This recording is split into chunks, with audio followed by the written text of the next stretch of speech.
I want to describe for you a classroom that's going to sound just a little bit far-fetched. Students come in, they're chatting with one another, as they generally do, but they're really excited to actually be in class today. And when the teacher comes in, they don't fall silent and remain silent for the rest of the class, as they generally do, but they keep up this kind of energy and engagement and interest throughout the class period. They're raising their hands, they're offering their own opinions on the matter, they're bringing in stories from their own lives, they go into group work, and they're doing it with enthusiasm and really profound engagement with the task. And this engagement actually extends beyond the class period. They walk out, they tell their friends about what they just experienced in class.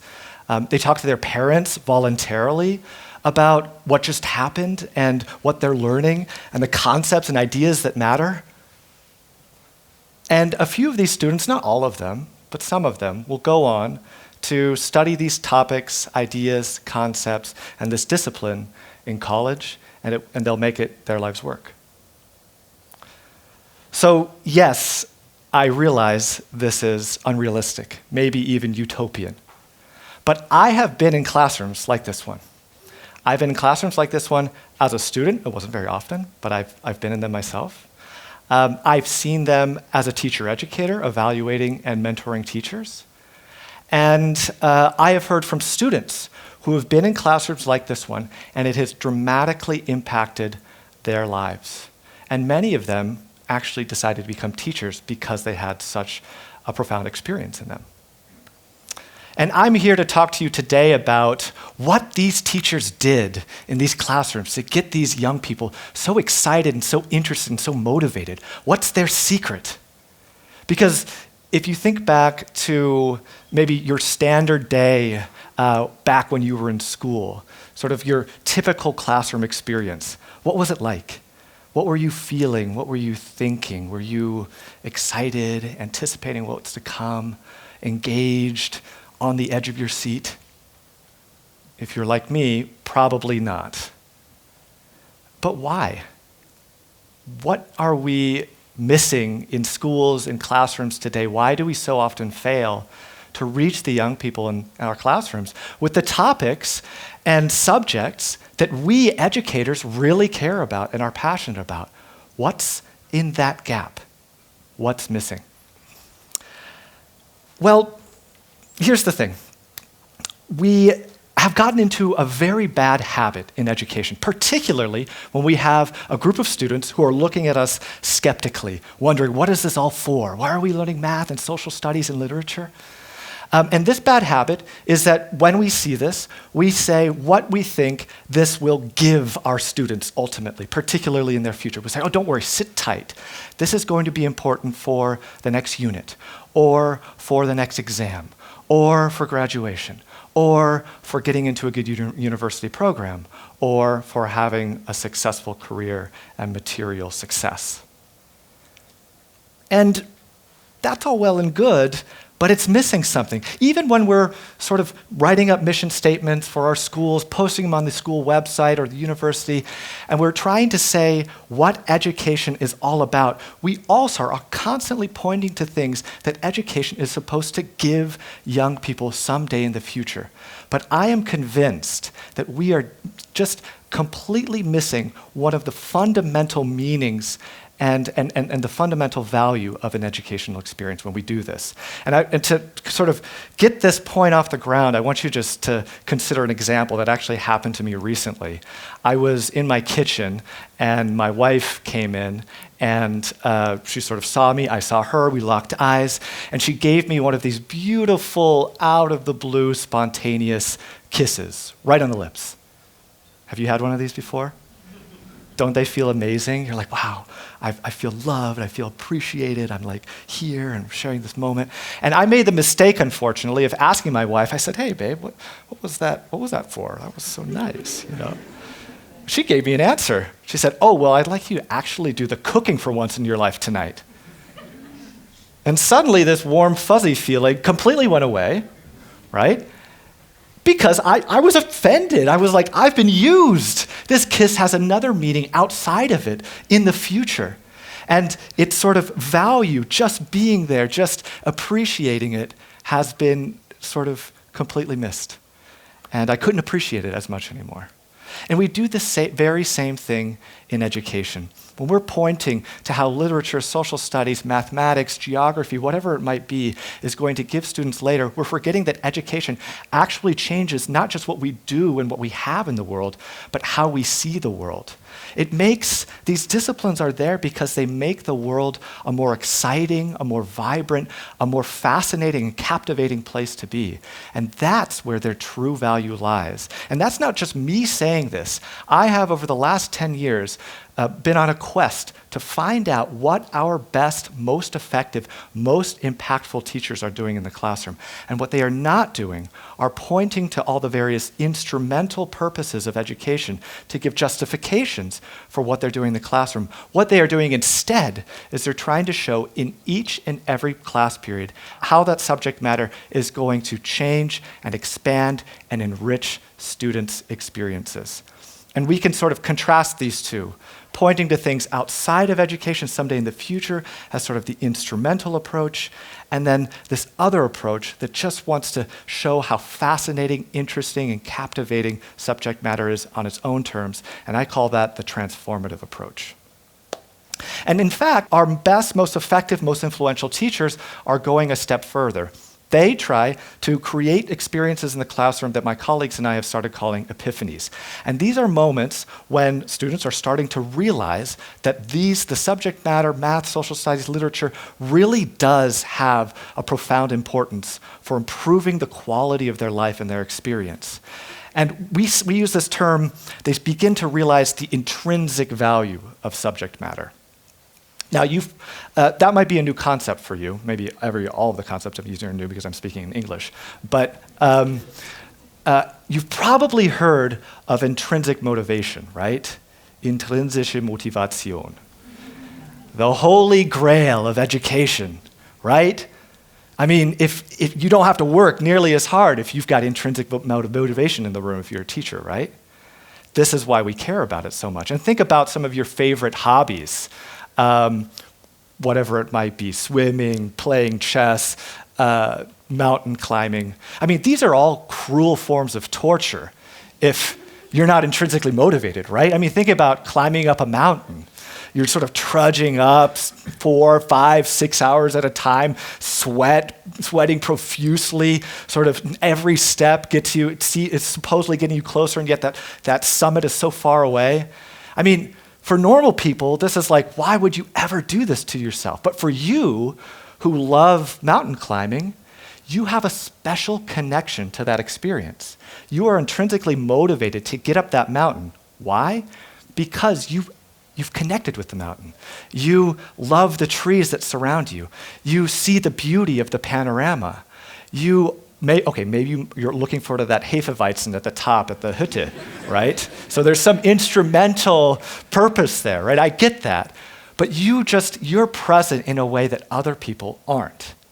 And that's what it means to connect to intrinsic value, and that's what our most transformative teachers are doing in their classroom.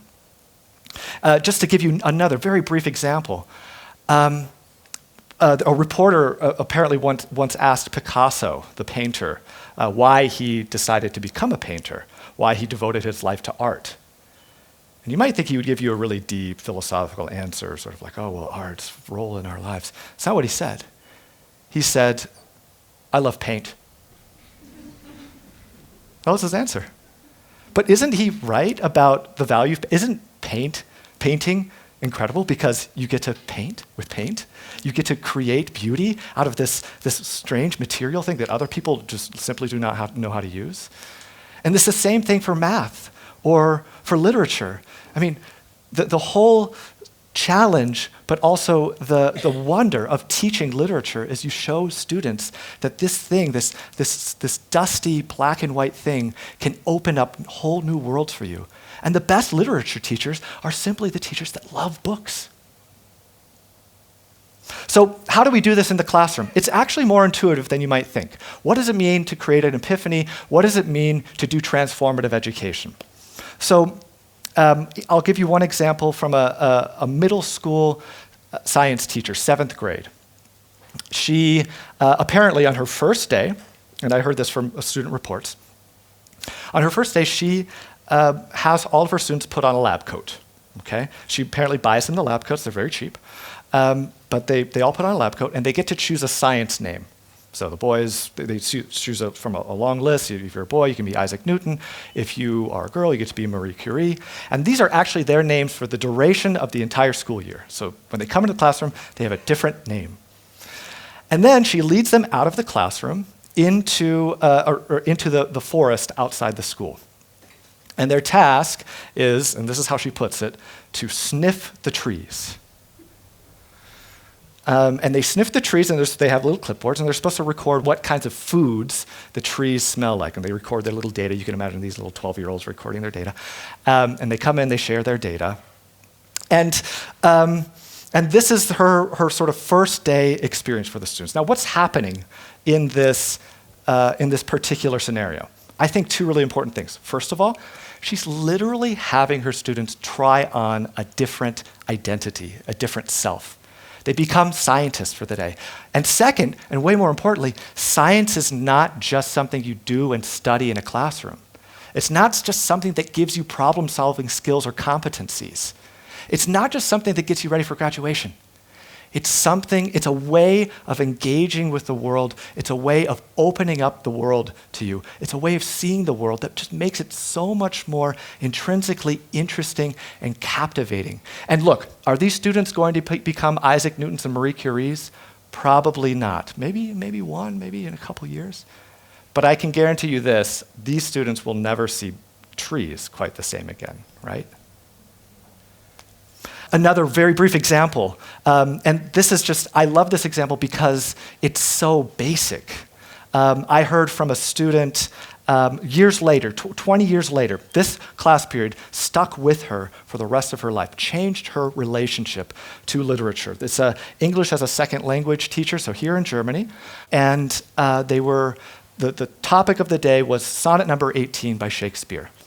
And this teacher had the students perform what is probably the most quintessentially boring thing you can imagine you could do with a poem, which is memorize it.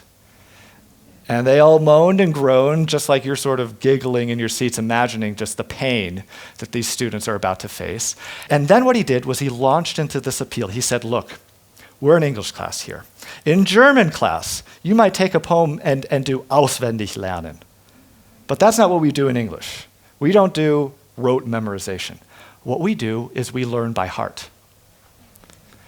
We're going to take the images, the ideas, the lessons of this poem, we're going to take them into our hearts. Do you know why? It's going to teach us how to be more human. It's going to teach us to love. It's going to teach us to appreciate beauty more in our lives. Just a little, and then they memorize the poem. So totally normal. I mean, at the end of the day, doing the exact same task, and yet that framing was very impactful for this student.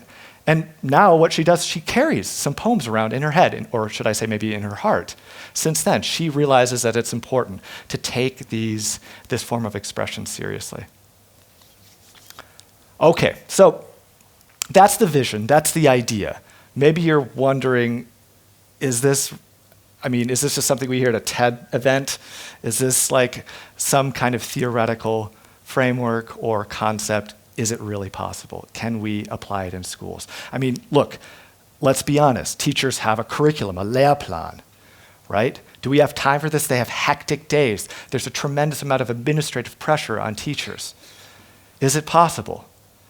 Well, I think what that final example shows us is we don't actually have to do tremendous structural transformation of the school system to start transforming students. We do not have to invest millions of euros into tablets for every student. That's not necessary. We can start tomorrow on this project. And yes, there are challenges. Professional autonomy of teachers is encroached upon more every year. They're lacking spaces and resources to engage with each other, to exchange with each other about lesson planning and about reaching their students. And there's been a tremendous shift in the educational landscape here in Germany, but also throughout the world towards so-called competency-based teaching and learning, which has a very instrumental logic undergirding it. These are real challenges. And yet here's the thing, the motivation research is clear on one point. The number one factor contributing to student engagement in the classroom is the teacher. I have met countless teachers who have found ways to creatively respond to these challenges. And what they tell me is this: teachers can carve out more space for professional autonomy. They can courageously ask a colleague to come into their classroom and say, hey, can you give me some feedback? I want to reach my students a little bit better. They can ask their students to sniff the trees and to learn by, with, and for their hearts. And they can impact the lives of students deeply. In fact, they can transform them. Thank you.